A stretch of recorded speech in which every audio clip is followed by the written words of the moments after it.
I hope you can hear me. Yep. I appreciate the time, Marty, to talk to you all again. I will be very brief. Again, my name is Tim Kolterman. I'm Chief Investment Officer at Rockstep Capital, as well as being a partner with the founder, Andy Weiner. Andy founded Rockstep 25 years ago. And we do investments in existing retail. We were, prior to, call it 2015, a developer of real estate, but that makes absolutely no economic sense. So we've been an acquirer of malls, power centers, and shopping centers throughout the country. Over our history, we have invested in over 35 assets. Currently, we own around 25 assets. Over the course of 25 years, we have returned north of 30% IRR to our investors, and better than a 2.5 multiple on invested capital. As I said, we are a vertically integrated company. We control our costs by doing construction, leasing, property management, investor relations, reporting, everything under one roof. It's much more expensive for us to have all of those services and make them available to our investors, but at the end of the day, it reduces costs. We invest in two strategies right now, a value strategy that I'll go into in a minute, as well as mall repositioning. Obviously, malls are a dirty word in commercial real estate now, and we actually love that. Because that has pushed prices down to points where I have never seen them in 30 years of investing. Right now, it is typical that we can buy these types of assets at 20 to 25% existing net operating income. About 4 or 5 years ago, we could buy the same asset at a 6% cap rate, 5% cap rate. So the value has been taken significantly down to the point when we buy assets, it's either at or slightly below land value, which when some people talk to me about why in the hell are we buying retail, it's because when we're buying it at land value or slightly below, there is nowhere for it to go. So we are not catching a falling knife. We are catching it when the knife perhaps is bouncing off the floor. So what we then do is we take the vacant anchors and re-tenant them into our own destination brands, as well as bringing in alternative uses like multifamily, e-commerce fulfillment and distribution, office, healthcare, et cetera. The resulting community that we call it has a much lower percentage of retail. It is our strategy to reduce the retail beta in all of our investments.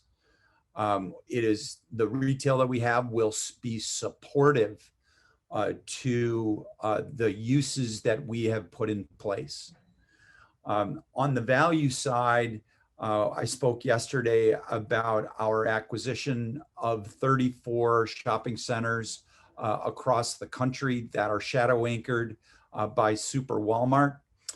Super Walmarts are basically 180 to 200,000 square foot boxes. Half of the gross leasable area is grocery stores. And in each of those markets, they are the dominant grocer. And there is not another Super Walmart within 25 to 30 miles.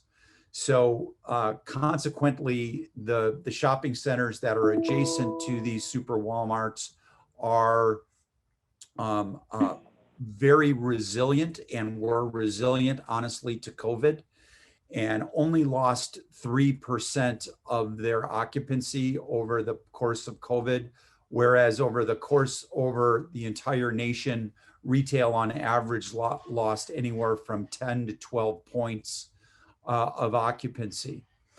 This investment, I want to say one other thing about the kind of the portability of and the flexibility of our cash flows.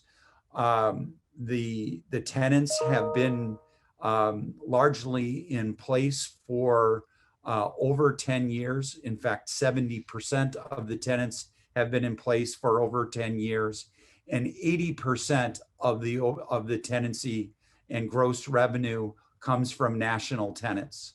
So it's a very a deep and portable cash flow spread out over 294 leases. So a great deal of diversity.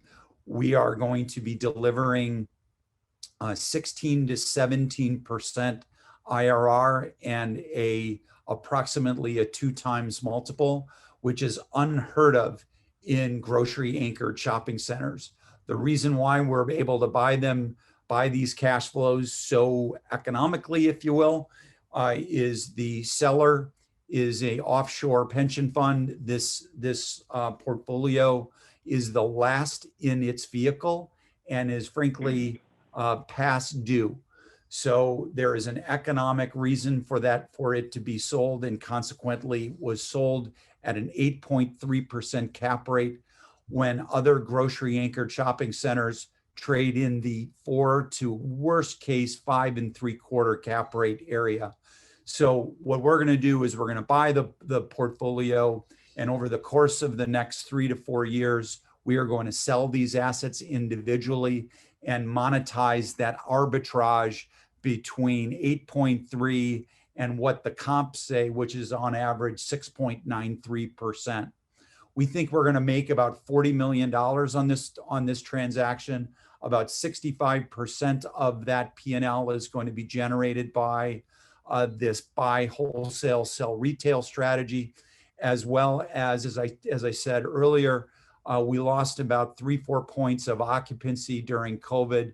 We're frankly going to be bringing up that occupancy with our national retail leasing experience and position, and bring that back up, and that kind of value add is worth about $15 million of P&L.